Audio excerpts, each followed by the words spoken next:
my life is just so freaking crazy.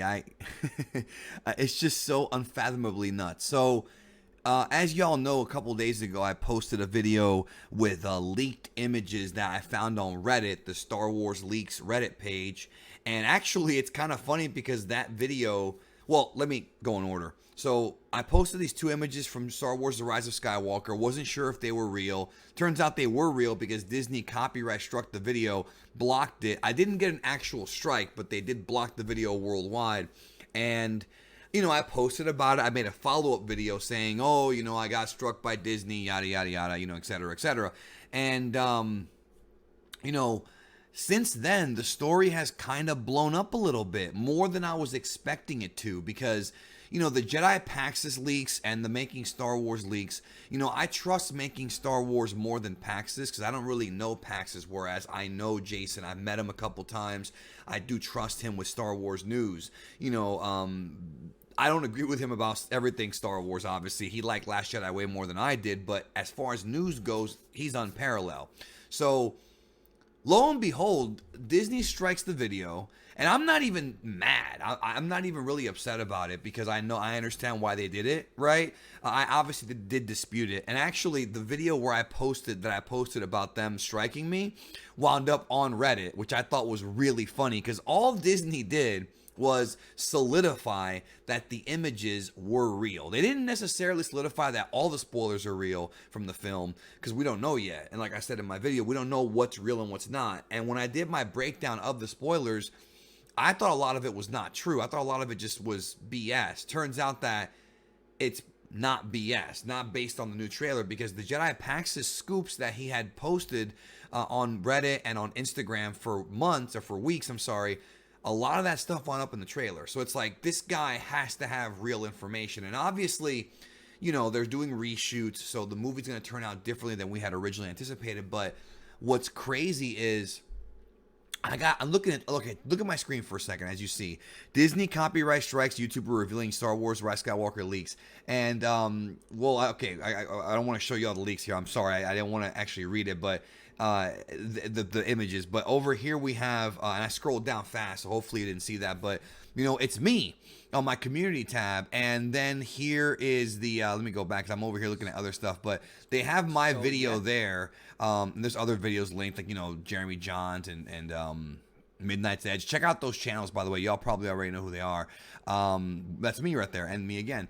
But anyways, so, they're talking about what I said in the video and whatnot, and it looks like, oh, look, they actually quoted me. But it's just crazy because not only that, but I look over here and I've got the Quartering, very big YouTube channel, very well known in the community, doing a video about me. Or not about me, but about the story. And so I'm just like, wow, like the Quartering's featuring me. Dude, I took a nap today. Like during the day, I knocked out because I was tired. I kind of had a bad day. Well, yesterday, not today. It was yesterday. I'm recording this in the middle of the night, but it's earlier today. You'll see the video in the morning, and early in the morning on the East Coast or wherever you live. The world is round, all right. So who knows? Don't get mad at me for saying that, by the way. If you're a flat earther, that's your belief system. I think the Earth is round. Anyways, I'm rambling. So the Quartering does a video, and it's featuring me, and I'm just like, hey, I mean, not. He's not like directly saying he did it for me or anything like that, but it just goes to show the validity of these leaks because those images that came out are real images from the movie. Because otherwise, why would they claim them? Now, just so y'all know, supposedly that those two images are going to be made public after the movie comes out because they're already cutting together post-movie TV spots. You know how when a movie comes out and it's already in theaters, and then what happens is they show you clips of the movie in the new teasers after the movie's out, saying, if you missed this film, see it now, Star Wars, The Rise of Skywalker, and they show more footage. That's what those are from, supposedly. Now, I don't know where they came from. I got an email from somebody who's claiming that they got it, that they're the ones who put it out there, and hey, they're not going to tell me where they got it from, and I respect that. I'm not going to even reveal who they were, but I did get an email from them. But it's just crazy how Like, you put stuff out there on the internet. I uploaded that video with the leaks, not even thinking anything. I was like, whatever, it's just a video. Like, I gave everybody a spoiler warning, like, don't watch, don't click this if you don't want to see it, etc., etc., etc. Plenty of warning. And then Disney strikes it. So I'm just like, wait a minute. Why would they do that if it wasn't real? It's the same thing that happened, same thing that happened to me in the Dragon Ball fandom. I've done a lot of situations where I've put out information early and people have been upset about that. Case in point, the Dragon Ball Super controversy, which right now, who knows what's going on. There's a bunch of weird rumors going around right now about the future of that franchise. But I know that people within the company that makes Dragon Ball Super were upset at me for putting that out there. Why would a company be upset at me if it was fake? See what I'm saying? There's truth to that. So this right here kind of validates, it validates the fact that Disney, somebody messed up at Disney, it wasn't me because I don't work there, but somebody within the company or within whoever's cutting up these trailers, whatever, contractor, whatever, somebody screwed up big time. And I actually had the Bray Wyatt Twitter open because he does follow me here and we've had conversations, and it's another example of, like, you never know who will notice you. You never know who will watch you. You never know. You just never know. Because I would have never thought when I woke up this morning that I'd have articles written about the situation. That I have Quartering talking about said articles. I'm not here to ruin Star Wars for people at all. That's why I give plenty of warnings before I go into stuff. And I'm not one of those guys that wants to have the movie ruined for him. But at the same time, I genuinely, and you guys who watch the videos, you know what I'm talking about. You could tell probably by listening to my voice.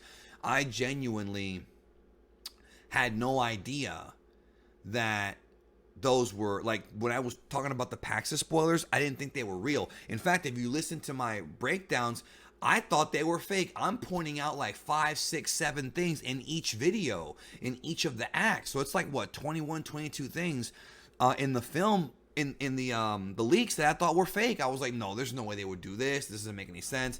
Like, the first act of Rise of Skywalker, if it is the way that it's described in the Paxos leaks, seems like its own movie. Like, so much stuff happens, and we found out recently that the movie's going to be 2 hours and 35 minutes long. And it's like, okay, that's plenty of time, but it's also like, it seems like it's not enough time. This is the last Star Wars Skywalker film, and I feel like the reason why everybody is so uptight about it and so focused in on it is because there's a lot of pressure on J.J. Abrams and on Disney. There's a lot of pressure on this man because he has to finish the 9-part saga or whatever. He has to complete it while he has to satisfy people who love Last Jedi and who hated Last Jedi, satisfy the people who like the prequels, at least give them something, and the original trilogy, and close out the story of the Skywalkers and of, Palpatine or whatever, Kylo Ren, wrap it up in a nice bow so that we all go home happy. It's a very hard thing to do, and I don't envy that man at all. I'm sure he's getting paid very well, but put yourself in his shoes. It's hard to pick up it where Rian Johnson left off and finish it. It's hard, man. I'm gonna give the guy a break, for all the trash that people talk about him. He had a very hard task here, and the reason why I'm even making this video is because I feel like the reason why people are so invested is because it's the end of the Skywalker saga, which represents their childhood, growing up with Luke Skywalker. Then we have the prequel trilogy, whole new set of kids that grew up with Anakin Skywalker, as well as the Clone Wars, which is a really great TV show that really made Anakin a likable guy. This is going to close out all of that. Even though their story arcs are pretty much over, it's going to close out the family saga. So people are very invested. I just would have never believed if you would have told me, dude, listen, I grew up watching Star Wars and Dragon Ball and all these nerd things. Like, I'm sure most of you watching this did too. I would have never believed it in my entire life if you told fat 13-year-old me, hey, yeah, when you get older, you're going to make this thing on the internet, which probably barely existed back then, this YouTube thing. You're going to make videos, and the companies who make these shows and these movies are going to notice you. I would have never believed that. You know what I'm saying? I would have never believed it. Ever. And here we go. And, obviously I've spoken to people who have worked in Dragon Ball, not just in the American side of things, the voice actors for many years, but also the Japanese side of things. Their actors, their animators, people who are important to the staff of Dragon Ball, and I would have never believed that. Like, it's just crazy. Like, as much as I talk trash about the internet creating this sort of fake environment for us as a civilization, it's also very interesting that it also creates this interconnectivity, you know, between all of us, between you, between me, between the companies. You never know who's watching. And what Disney did by striking me is they just solidified that information, or at least those two images, were indeed real.